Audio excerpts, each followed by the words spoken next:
You are trying to hijack the Duterte event, right? That's what you said, di ba? Yes. Oh, Paul, come on. Di ba sabi mo, hina-hijack mo ang mga event ng mga Duterte? Bakit mo hina-hijack? Kasi- You said that you are an organic supporter. Then how can maging organic supporter ka when you're hijacking an event of the Duterte supporters? We flew all the way from the Philippines just to be here, just to show our support. Then why are you hijacking it? And sinend mo pa kay Roddy Bulilit yung mga troll account ninyo? Ano? So sinong organic supporter ngayon? Pumunta kami dito, nakipag-away ba kami sa inyo? Wala. Di ba? So bakit kayo nakikipag-away sa amin? Ha? I don't even know you. I even thank you. Di ba? Don't point your fingers to me. No, I'm eating.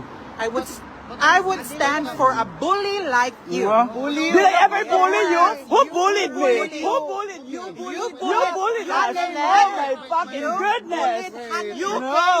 No, you can't intimidate me. Pumunta dito sa aming event and you said, Oo. bobo ka ba?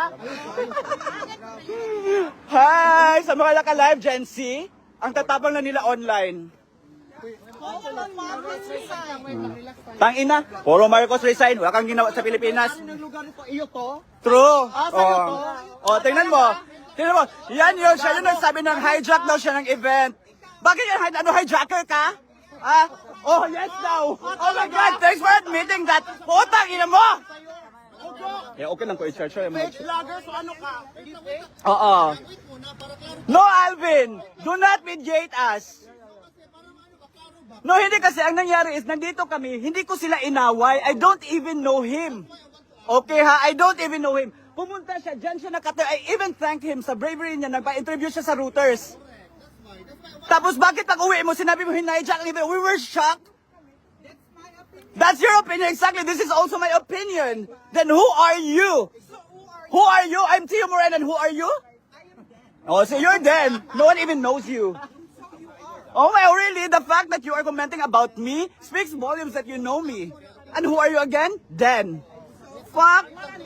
Pasalita mo na, Tio. Ay, may salita siya lang pakialam sa kanya.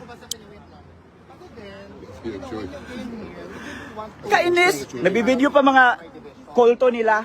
Akala nila, ano. Wait muna, okay? Because I wanted to make sure,